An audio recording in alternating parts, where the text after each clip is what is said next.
పొన్నూరు ప్రజల నాయకుడు, ఎదురులేని మన సేవకుడు, పసుపు జెండను ఎత్తాడు, ప్రజల కోసమే కదిలాడు. పొన్నూరు ప్రజలకై ప్రాణమిచ్చేటి ధూళిపాల నరేంద్రన్న, ప్రజలే తన ప్రాణమంటాడు, ప్రజలతోనే తన పయనమంటాడు. నీ వెంటే జనమంతా నరేందరన్న, మా జీవితాలలో వెలుగు పంచులో కేసు సహకారాలు అందిస్తున్నారు.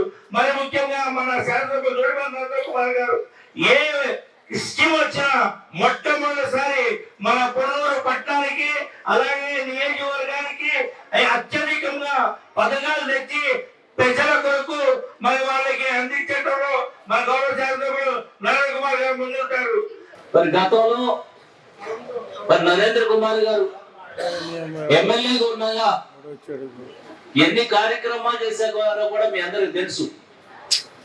మరి ఈ రోజున ఈ 16 నెలల కాలంలో కూడా క్షణం తీరిక లేకుండా ప్రజల కోసమే, ప్రజలే దేవుళ్ళే మరి నరేంద్ర కుమార్ గారు ప్రతినిత్యం ఎక్కడ ఉన్నా బయట ఉన్నా కూడా ఆయన గుండెల్లో మీరే ఉంటారు, ప్రజలే ఉంటారు.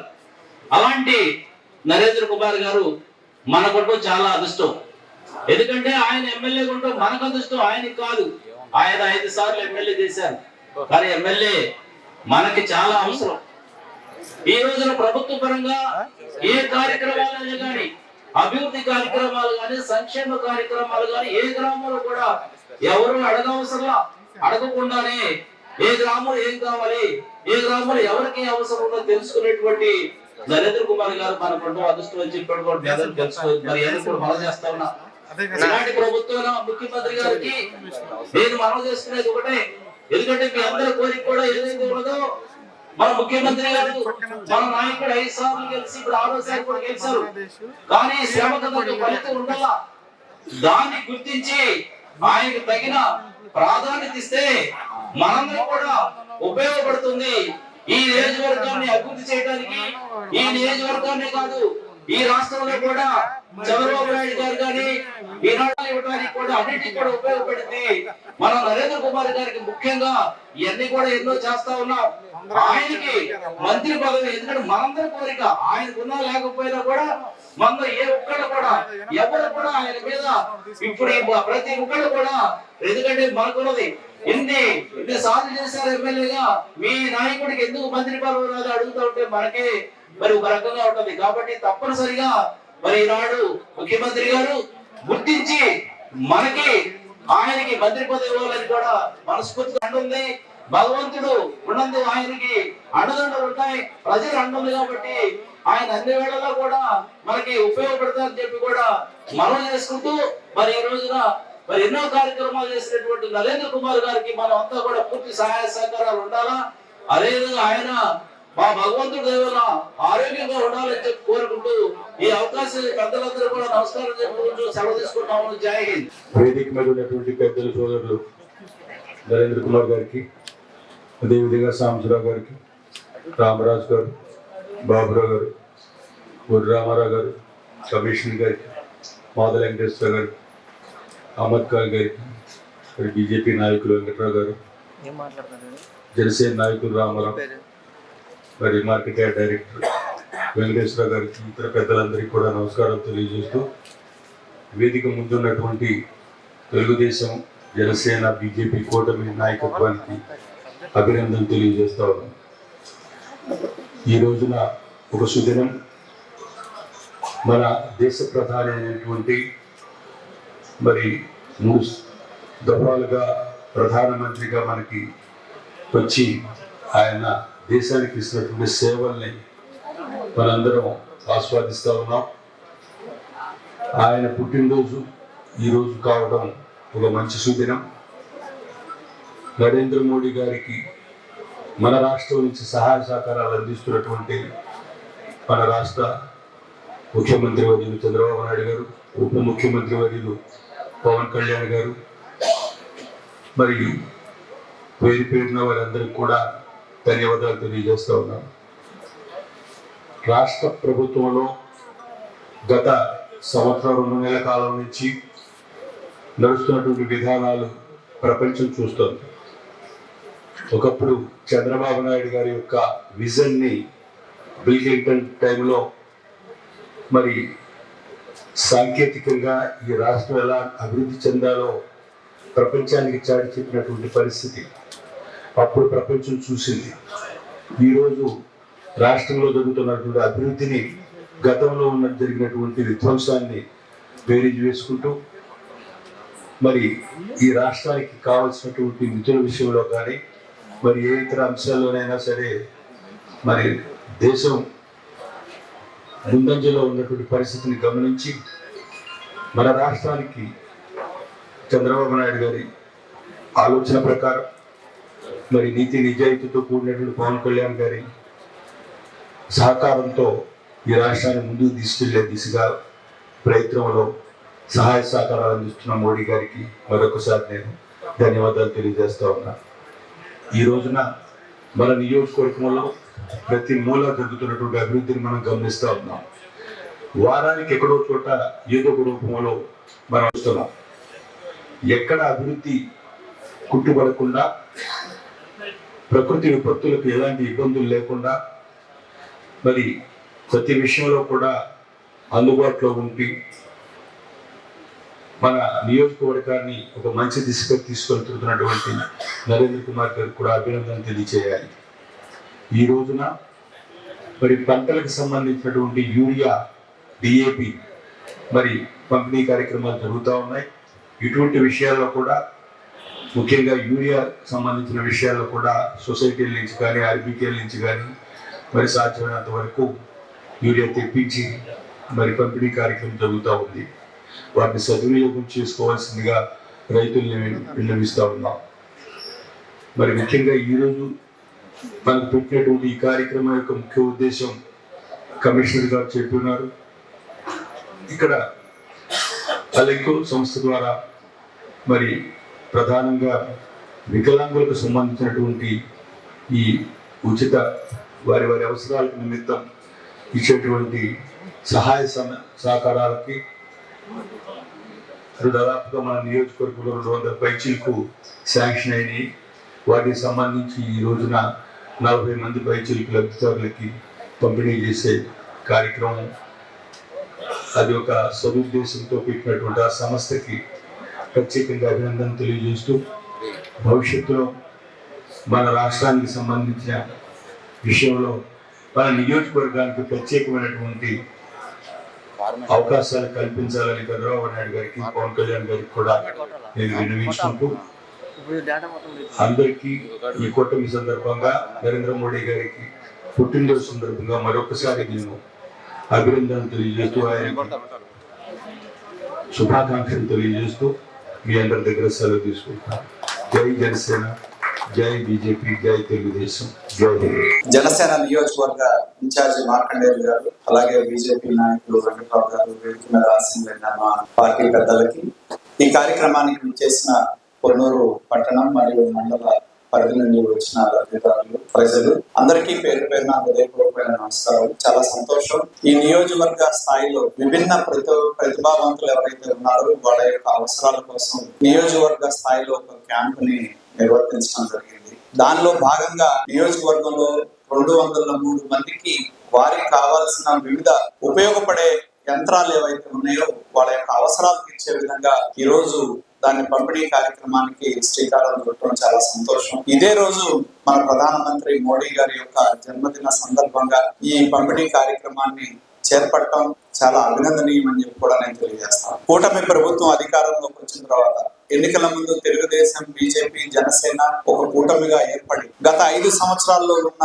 అరాచక పాలనకి అంతం పలకాలి, అభివృద్ధి సంక్షేమ కార్యక్రమాలని ప్రజల చెంతకు తీసుకువెళ్ళాలి, దోపిడీకి వ్యతిరేకంగా మేము 5 సంవత్సరాల కాలం ఈ నియోజకవర్గం నుంచి రాష్ట్రం వరకు కూడా పోరాటం చేయడం జరిగింది. దానిలో భాగంగా ఇవాళ విభిన్న ప్రతిభావంతులు ఎవరైతే ఉన్నారో వాళ్ళని గుర్తించి కేంద్ర రాష్ట్ర ప్రభుత్వాలు అత్యధిక ప్రాధాన్యత ఇస్తా ఉన్నాయి. ఎందుకంటే మరి ఎన్నికల ముందు ఒక మాట చెప్పా, మీ ఒక్క ఓటు మీ భవిష్యత్తును మారుస్తుంది, ఈ రాష్ట్ర భవిష్యత్తును మారుస్తుంది అని చెప్పి నేను చెప్పడం జరిగింది. దానిలో భాగంగా మీ అందరి యొక్క ఆశీర్వాదంతో కూటమి ప్రభుత్వానికి 164 సీట్లు రావడం జరిగింది. ఈ నియోజకవర్గం నుండి తిరిగి శాసనసభ్యుడిగా నేను ఎన్నిక కావడం జరిగింది. మరి దానిలో భాగంగా ఎన్నికల సందర్భంగా ఇచ్చిన హామీలు ఏవైతే ఉన్నాయో వాటిని అమలు పరిచే దానిలో ప్రధానంగా ముఖ్యమైనది పెన్షన్ల పెంపు అనేది. ఎందుకంటే దీనిలో ప్రధానమైన లబ్ధిదారులు ఎవరన్నా ఉన్నారంటే విభిన్న ప్రతిభావంతులు.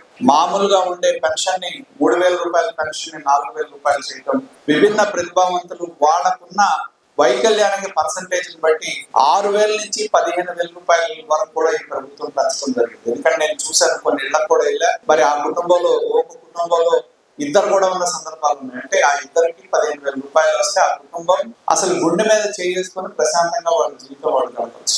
ఆ విధంగా ఈ రోజు ప్రభుత్వం విభిన్న ప్రతిభావంతులు ఎవరైతే ఉన్నారో వాళ్ళకి ఎవరి మీద ఆధారపడకుండా వారి స్వయం శక్తితో వారి యొక్క జీవనాన్ని కొనసాగించే విధంగా ఈ ప్రభుత్వం ముందుకు వెళ్తా ఉంది. కానీ మన మధ్య మనం చూసాం, వైకాపా ప్రభుత్వం 5 సంవత్సరాల అధికారంలో ఉన్న కాలంలో వాళ్ళ యొక్క నాయకులు అనుచరులకి అంగవైకల్యం లేకపోయినా కూడా అంగవైకల్యం ఉందని చెప్పి దొంగ సర్టిఫికేట్లు సృష్టించి వాటి ద్వారా ఇవాళ వరకు కూడా లబ్ధి పొందుతా ఉన్నారు. ప్రభుత్వం వాటిని పునః పరిశీలన చేయాలని ఒక నిర్ణయం తీసుకుంటే దాని మీద ఒక అసత్య ప్రచారానికి తెరదీయడం జరిగింది.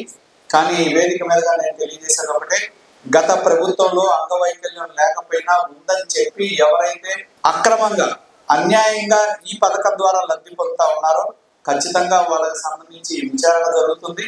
అనర్హుల్ని తీసేసి అర్హులకి పెన్షన్లు ఇచ్చే విధంగా శ్రీకారం చుట్టడం జరుగుతుందని చెప్పి కూడా ఈ వేదిక మీదుగా నేను తెలియజేస్తా ఉన్నాను. ఎందుకంటే అధికారం అంటే మా కోసం, మా చుట్టూ ఉన్న 10 మంది కోసం కాదు. అధికారం అంటే ఈ రాష్ట్రంలో ఉన్న ప్రజల కోసం, పేద ప్రజల కోసం ఉపయోగపడాలి. కానీ నాయకులు వాళ్ళకు వాళ్ళు అందరూ ఒక చోట చేరి ప్రభుత్వ ధనాన్ని, ప్రభుత్వం ఇచ్చే పథకాన్ని దోపిడీ చేసే దాంట్లో గత 5 సంవత్సరాల కాలంలో చాలా మంది పాత్ర పోషించారు. ఖచ్చితంగా వాటి మీద ఎవరైతే అంగవైకల్యం లేకపోయినా అక్రమంగా డాక్టర్లను మేనేజ్ చేసి డబ్బులు ఇచ్చి అధికారాన్ని ఉపయోగించి ఎవరైతే సర్టిఫికేట్లు పొందారో ఖచ్చితంగా వాటి మీద విచారణ చేయించడం జరుగుతుందని చెప్పి కూడా ఈ వేదిక నేను తెలియజేస్తాను. అదే విధంగా ఇవాళ ఈ ప్రభుత్వం వచ్చిన తర్వాత మరి ఎన్నో నిర్ణయాలు ఈ ప్రభుత్వం తీసుకోవడం జరుగుతుంది.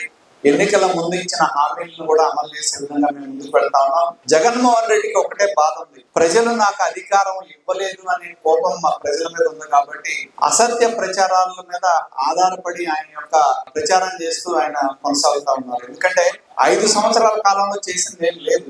సంక్షేమం పేరు మీద పెద్ద ఎత్తున దోపిడీ చేశారు. గత ప్రభుత్వం ఆదరణ కింద మనం పరికరాలు ఇవ్వడానికి మీలాంటి పేదవాళ్ళు డబ్బులు కడితే అధికారం మారిన తర్వాత ఆ పేదవాళ్ళకి ఇవ్వాల్సిన వస్తువుల్ని వాళ్ళకి ఇవ్వకుండా ఎవరైతే వాళ్ళ అనుచరులు ఎక్కడో గుంటూరులో ఉండేవాళ్ళు, పెదకూరపాడులో ఉండేవాళ్ళు, నర్సరావుపేటలో ఉండేవాళ్ళు, పక్కన నల్గొండలో ఉండే వాళ్ళకి పేర్లు రాయించుకొని ఊరికినే ఆదరణ కింద గత ప్రభుత్వం ఇచ్చిన వస్తువుల్ని కొట్టేశారు. ఖచ్చితంగా వాటన్నిటి మీద విచారణ జరుగుతుంది.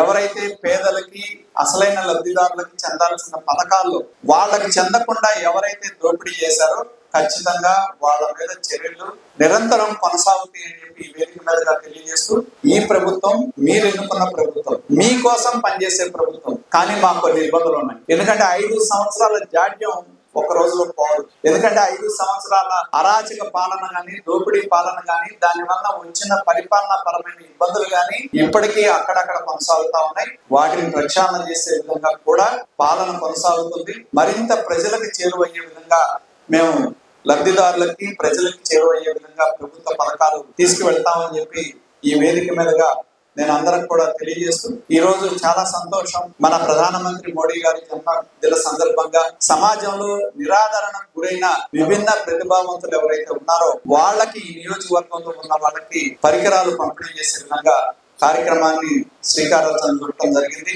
ఈ దేశానికి ఒక బలమైన ప్రధాని అవసరం. ఆయన నేతృత్వంలో మన దేశం కూటమి ప్రభుత్వంలో భాగంగా కేంద్రం సహకారంతోనే రాష్ట్రం కూడా అభివృద్ధి పరుగులు తీయడానికి ఆస్కారం ఏర్పడింది. కాబట్టి ఈ కార్యక్రమంలో పాల్గొన్న ప్రతి ఒక్కరికి కూడా హృదయపూర్వకమైన కృతజ్ఞతలు తెలియజేస్తూ సెలవు తీసుకుంటా ఉన్నా.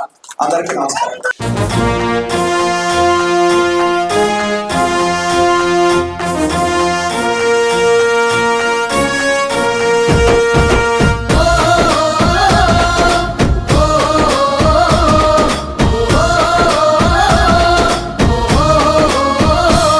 పొన్నూరు ప్రజల నాయకుడు, ఎదురులేని మన సేవకుడు, పసుపు జెండను ఎత్తాడు, ప్రజల కోసమే కదిలాడు, పొన్నూరు ప్రజల ప్రాణమిచ్చేటి ధూళిపాల నరేంద్రన్న ప్రజలే తన ప్రాణమంటాడు, ప్రజలతోనే తన పయనమంటాడు. నీ వెంటే జనమంతా నరేందరన్న, మా జీవితాలలో వెలుగు పంచు లోకేశు చంద్రన్న. నీ వెంటే జనమంతా నరేందరన్న, మా జీవితాలలో వెలుగు పంచు లోకేశు చంద్రన్న.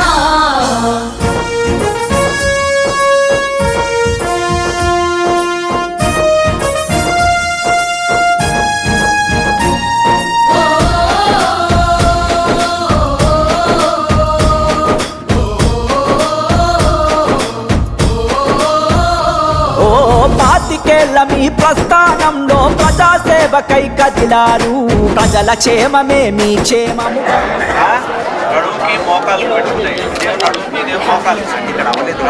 శ్రేయస్సు కోరారు, 100 పడకల గదులు నిర్మించి ఉచిత వైద్యమును అందించారు.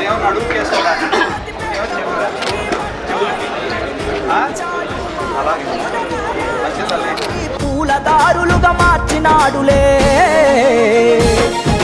తెలుగుదేశం జెండెత్తి కదిలినావన్నా, అధినాయకులే మన అండా.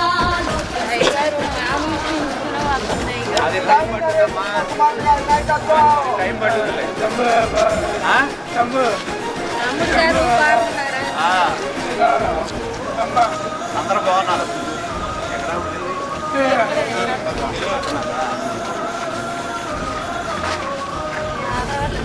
పంటలతో రైతుల ఇంట ఆర్థిక వనరుల సృష్టించి ఎత్తిపోతల పథకం ద్వారా సాగునీరును అందించే.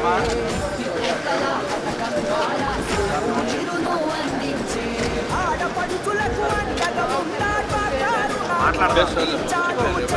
కానుక పసుపు కుంకుమ శ్రీనిధి సాయం చేసిన వాడు.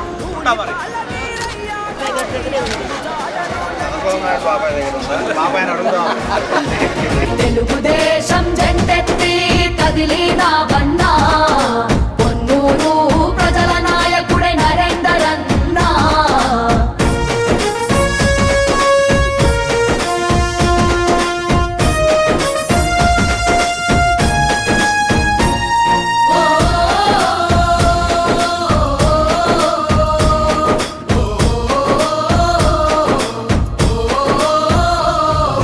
నిరుద్యోగ యువతి యువకులకు అండదండగా ఉన్నాడు, కార్పొరేషన్ రుణాలు ఇచ్చి బంగారు భవితగా మలిచాడు. కార్పొరేషన్ రుణాలు ఇచ్చి బంగారు భవితగా మలిచాడు. అవినీతి పాలన తరమాలంటూ ఆత్మగౌరవ చెండెత్తాడు. అడుగడుగున అభివృద్ధిని పంచే గుండె చప్పుడై కదిలొచ్చాడు. మీ సేవకు ఇక సాటే లేదు, మీకెవరు ఇక పోటీ కాదు. అభివృద్ధి సంక్షేమాలతో బాధలు తీర్చంగా, విద్యా వైద్యం ఉచితంగా అందించుట లక్ష్యంగా. పొన్నూరు ప్రజల నాయకుడు, ఎదురులేని మన సేవకుడు, పసుపు జెండను ఎత్తాడు, ప్రజల కోసమే కదిలాడు.